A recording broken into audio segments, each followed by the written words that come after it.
Já estamos de volta com o seu estilo de vida e nosso papo estava tão bom que a gente precisou continuar com o nosso gastroenterologista. Então, nós vamos falar um pouquinho agora específico sobre a saúde da criança. Se você é mamãe, se você é papai, titio, titia, se você trabalha com criança, preste atenção nas nossas dicas agora em relação ao refrigerante, à gastrite, ao refluxo, mais voltado para os pequenos. E nós vamos abrir agora aqui o refrigerante que a gente trouxe, porque nós estávamos conversando no intervalo e a gente comentou que acreditávamos que o gás... Acho que não vai dar para ouvir, né? O barulhinho. Não sei se você em casa conseguiu escutar aqui pra gente estar bem claro esse barulho que o gás faz, quando a gente abre. E a gente acreditava, doutor, que o problema todo que relacionava a gastrite, ao refluxo e a todos os problemas causados pelo refrigerante viessem do gás. Mas nós descobrimos que não. Que outras substâncias que estão nesse refrigerante, que compõem esse refrigerante, é que são os causadores dos problemas.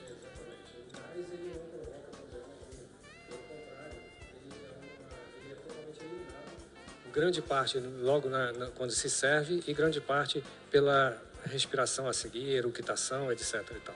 Mas o gás não provoca problema. O problema é a composição química, porque há inúmeros componentes químicos que fazem a fórmula e esses componentes eles vão interferir diretamente na secreção gástrica e alguns irritando diretamente a mucosa gástrica e provocando a inflamação. E quais seriam os sintomas da gastrite na saúde da criança em específico? A criança ela tem uma forma de manifestação muito diferenciada da do adulto. A criança, como não consegue se expressar, ela não sabe definir quais os sintomas que ela apresenta. Entretanto, o profissional experiente e que faça uma investigação detalhada, ele identificará o problema e, se houver necessidade, submeterá a criança à investigação laboratorial ou endoscópica que for necessária. E essa endoscopia seria o exame que a gente faz para saber se a criança tem gastrite ou não? Em se falando de gastrite, o exame de eleição é a endoscopia. É feito tanto nos adultos quanto nas crianças. Existe alguma Qualquer diferenciação desse exame? É feito de uma forma específica na criança e de outra forma no adulto, ou do mesmo jeito que faz em um, faz no outro? Não, o exame propriamente dito, a técnica de investigação de exame é a mesma. Mas o diferencial é que a aparelhagem da criança ela é própria para a criança e a aparelhagem de adulto é própria para adulto, e a criança ela necessita ser submetida ao exame sob anestesia, porque no adulto consegue-se fazer com uma sedação. E o outro diferencial é que, em sendo necessário a anestesia, o anestesista tem que estar do lado.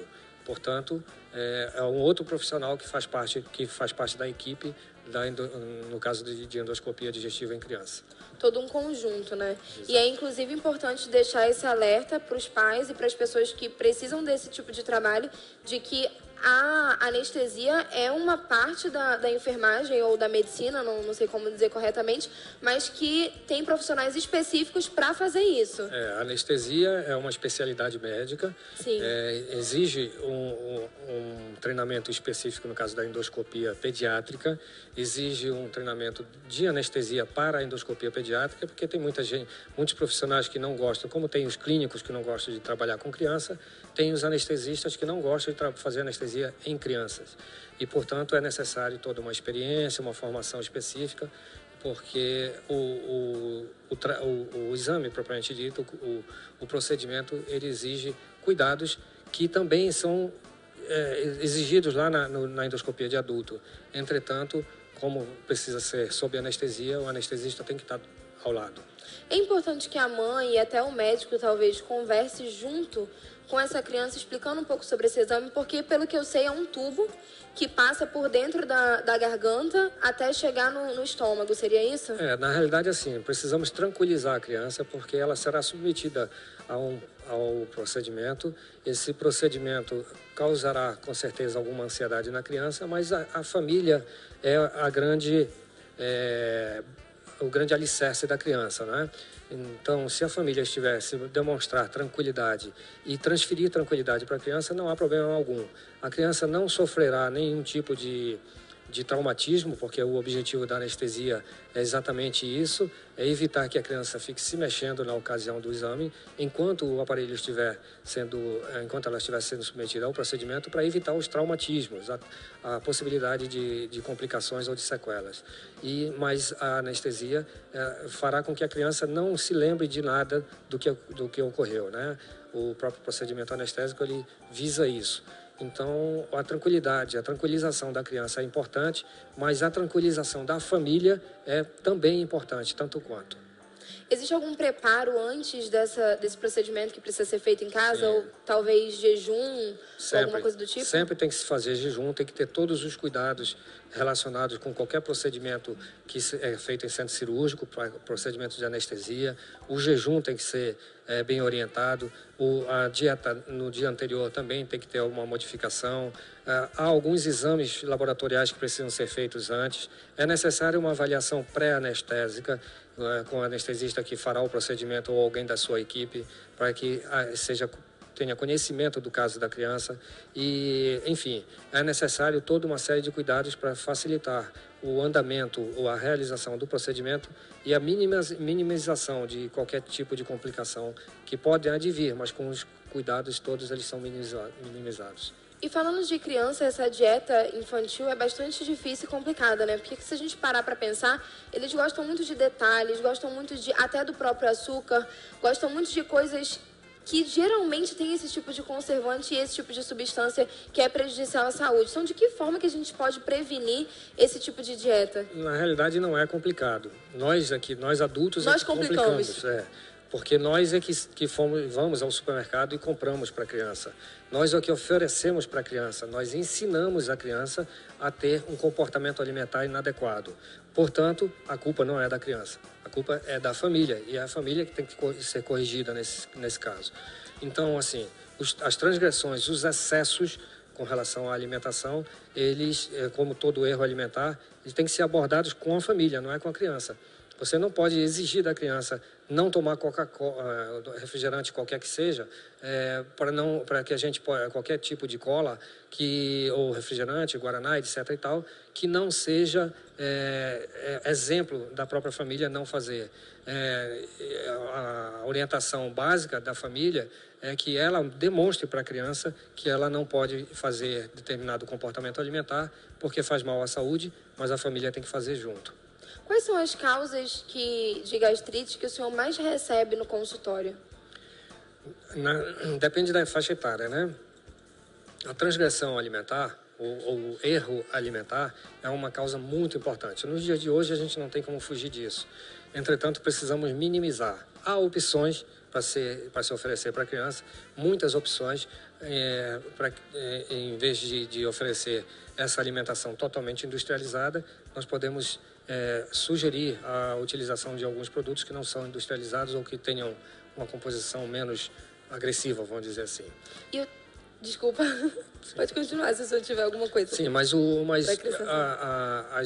as orientações são no sentido de uma dieta, uma alimentação mais, vamos dizer assim, saudável possível, com o menor conteúdo de ácidos, condimentos e conservantes possível e equilibrada do ponto de vista nutricional, ou seja, que tenha uma concentração de gordura, de proteína e de carboidrato que seja adequada para o organismo.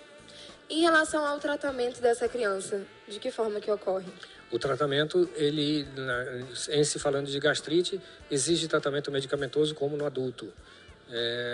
A medicação, algumas medicações não são semelhantes à do adulto, porque a tolerância à medicação, ou seja, a medicação perder efeito com o passar do tempo, é muito comum no adulto. Em criança nós não temos muito essa ocorrência, mas existe também. Mas o tratamento medicamentoso ele é feito em duas fases, a fase inicial, a fase imediata do tratamento e a fase posterior, que é de mais longo prazo.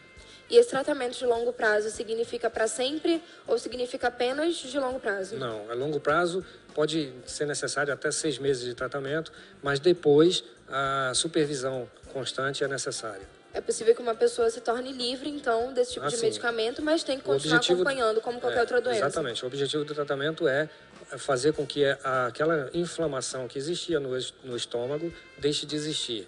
E, entretanto, ela pode retornar se o indivíduo tiver retorno àquelas condições que provocaram a inflamação no estômago. Essas substâncias, elas atuam de forma diferente no organismo masculino para o feminino ou atuam da mesma forma? Faz tão mal para um quanto para outro? Faz tão mal em ambos os sexos. A diferença é que a sensibilidade pode ser diferenciada de acordo com vários fatores. A quantidade é a mais importante, né? Normalmente, o homem ele tem a tendência a ingerir em maior quantidade do que a mulher. Então, se ele faz uso de refrigerante, geralmente faz em maior quantidade do que a mulher. E assim vai por qualquer outra condição. Entretanto, a ocorrência, a possibilidade de provocar lesão é a mesma tanto em ambos os sexos. E doutor, essa gastrite pode evoluir até se tornar um câncer? Na vida adulta, alguns tipos de gastrite, alguns tipos de inflamação, vamos dizer assim, elas têm um potencial sempre para evolução para alguns tipos de câncer na vida adulta. Mas isso é de muito longo prazo, quarta, quinta, sexta e sétima década de vida. Portanto, há necessidade de controlar o processo e fazer o tratamento eficaz, principalmente se já existe história familiar de doença cancerígena como um todo.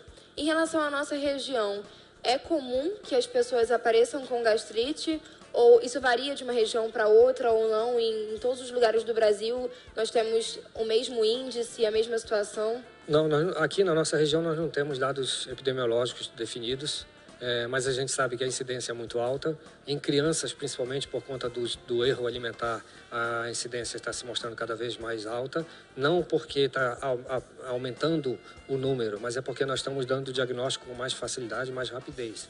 Mas a prevalência da doença péptica no Brasil, ela não muda. O que muda são algumas regiões, centros urbanos com relação ao centro não urbano, que devido ao comportamento alimentar pode incorrer numa incidência maior.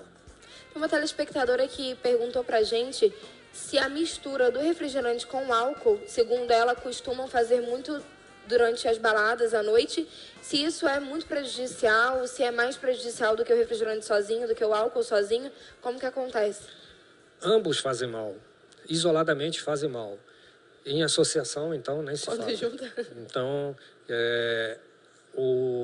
tanto é que o álcool, que até há pouco tempo atrás fazia parte de algumas formulações farmacológicas, hoje em dia está sendo abolido, por conta que já se sabe de todos os malefícios que o álcool, mesmo em doses medicamentosas, ele pode provocar ao organismo. Então, o álcool, da mesma forma que o refrigerante, faz tanto mal quanto em associação, o potencial aumenta mais ainda.